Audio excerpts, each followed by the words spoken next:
Great Bobcats, Mr. Flato here. Welcome back to another great week at the Helena Middle School. On this week's Bob lesson, I'm going to be talking about two very important things called imperfection and empathy. So without further ado, I'm going to get rolling on this due to time constraints. The title of this week's Bob lesson is going to be imperfection and empathy. But first, let's be our best this week at HMS. Let's be safe, let's be responsible, let's be respectful, and let's be a learner. All right, before we begin, let's define a couple words because many of you may not know what the word imperfection or may not know what the word empathy means. And so I went straight to the dictionary to get you folks a clear and concise definition. Let's start with imperfection. Imperfection is a noun, and it means a fault, a blemish, or undesirable feature, the state of being faulty or incomplete. If we were to use this in a sentence, it might mean the imperfections and injustices in our political system. So obviously imperfection is the opposite of perfection. Empathy. Empathy is a noun, and empathy is the ability to understand and share the feelings of another. To use that in a sentence, when Tommy told me his dog passed away, I immediately became saddened for and with him.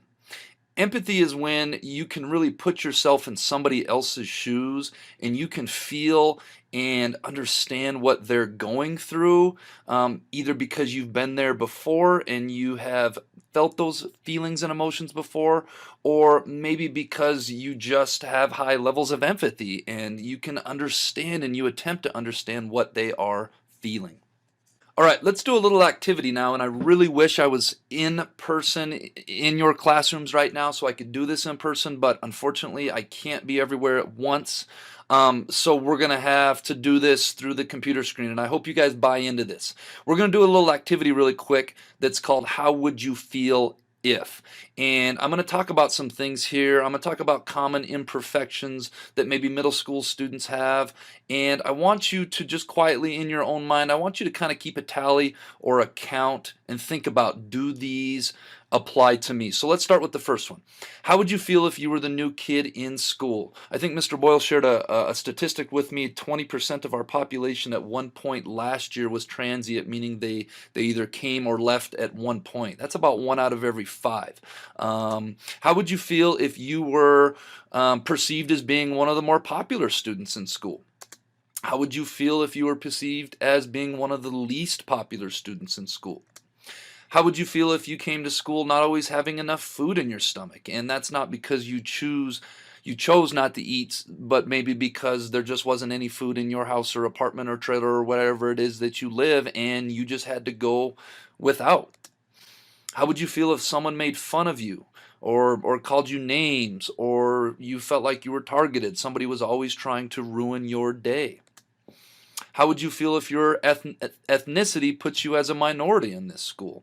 Where we live here in Helena, Montana, the majority of us are European Americans. That means that we're white, we are Caucasian, we have ancestral roots that came from Europe at one point or another. Newsflash, unless you are a Native American, we are all immigrants here at the United States and in this school. So if your ethnicity is Asian American or African American or Latino or Native American, you are a minority at this school. How would you feel if you're between homes at the moment, or maybe you don't have a stable place to live? How would you feel if your parents are divorced? Unfortunately, the divorce rate in this day and age is about 50%. So approximately 50% of our students come from homes where they're living with mom or dad, or maybe just mom, or maybe just dad, or maybe with grandparents, or with another family member.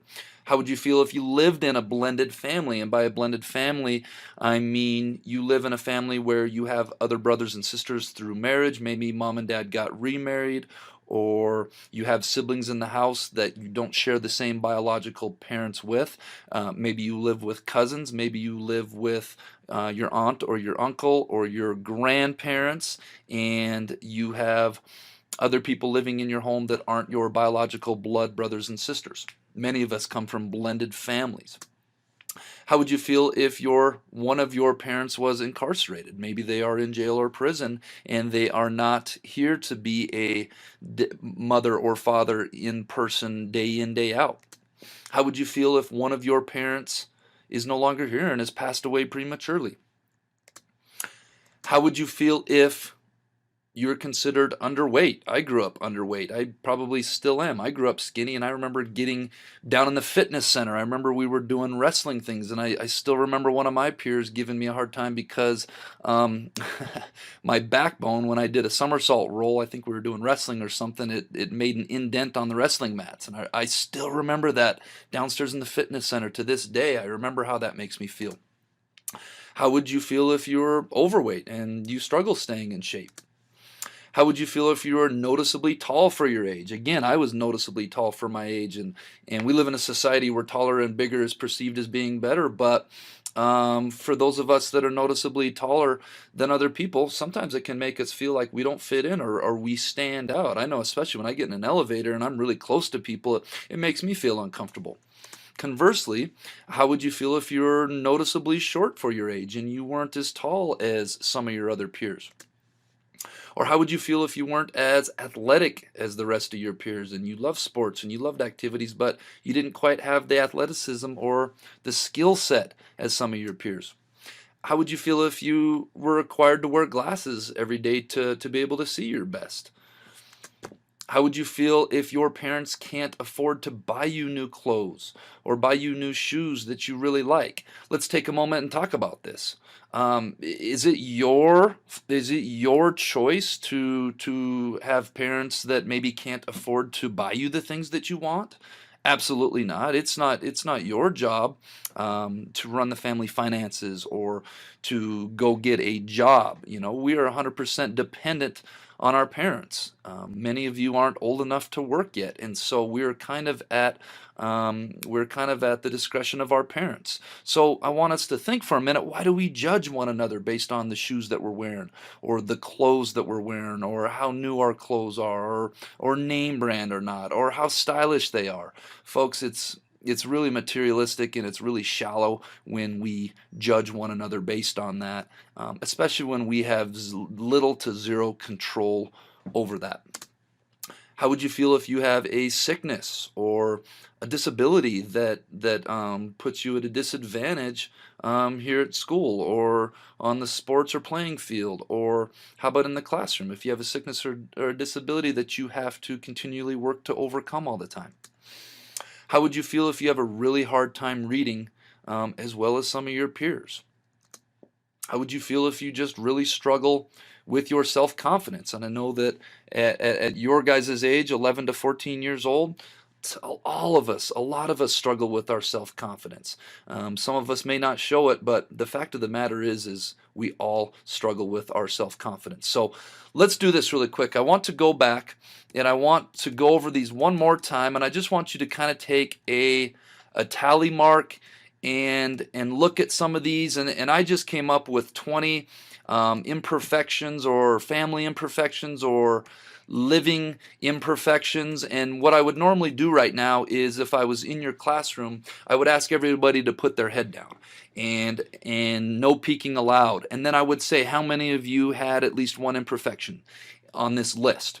And inevitably, everybody would put their hand up. And then I would say, okay, what if you had two or more imperfections on this list? And inevitably, everybody would put their hands up. And I would continue on: three or more, four or more, five or more, six or more. And what I was really trying to get at was, I would have everybody put their heads up, but what I was really trying to get at is the fact that we all have imperfections, okay? The truth of the matter is, guess what? We are all human beings last time I checked. And being a human being means that we all have strengths. We have things that we're naturally good at, and we have things that we excel at. Every single person listening to this podcast right now. Yes, you. I am talking to you.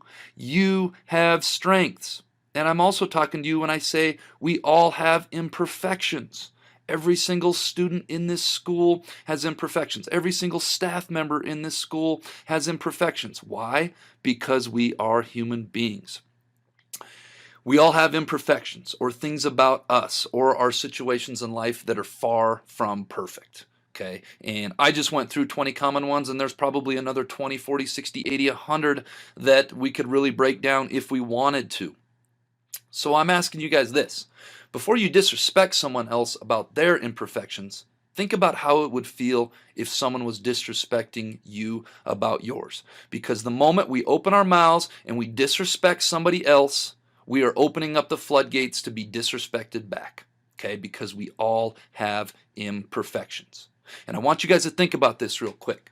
It takes the same amount of energy to compliment someone else, to build them up, to say something encouraging and uplifting to them as it does to tear them down about their imperfections. Same amount of energy. So let's all make it a goal to have empathy for one another. That is to accept other people's imperfections, to have empathy for them, to feel for them, and the individual imperfections as we all have. I'd like to share this picture quote with you guys, and this picture quote reads, "Everyone you meet is fighting a battle you know nothing about. Be kind always." And what this picture is really talking about is something that I touched on earlier in this Bob lesson, that every single one of us has imperfections. But above and beyond those imperfections, we all have things in our life that we are struggling with, that we are trying to overcome, that is trying to beat us down every single day. I was talking with a student last week, and I told that student, I said, about a year ago, I got to a point in my life where I realized that life is like being at the beach. And I know when we think about being at the beach, we think that's a good thing. But what I was referring to is, any of you that have been to the ocean, the waves come and they try to beat us down. And then once that wave comes and tries to beat us down and it doesn't, we got another wave and another wave and another wave. And many of these waves that try to beat us down in life, we don't share with other people. We keep it to ourselves. We're private people sometimes, and I don't care who you are in this school. I don't care if you come across as being the most confident, achieved, well-to-do person in this school. Everybody has problems. Everyone you meet is fighting a battle you know nothing about. Therefore, be kind to everybody all the time. My quote of the week is, and I want you guys to think about this, how much better would our school, our community, and our society be if we all chose to build each other up rather than tear each other down? All right, that brings us to this week's Jelly Bean Question of the Week winners: Brian Davenport, Athena Harris, Cale Covey, Zoe Kopp, and Harper Johnson. The answer was tomorrow. What is always coming but never arrives? It's tomorrow. Tomorrow's always coming, but it's always one day away. All right, this week's Jelly Bean Question of the Week: what can be caught but never thrown? Do you think you know the answer? Submit your answer to the Bob box. Get it in by the end of the week. Tune in next week to see if you're a winner. All right, Bobcats, let's go out and make it a great week at the Helena Middle School.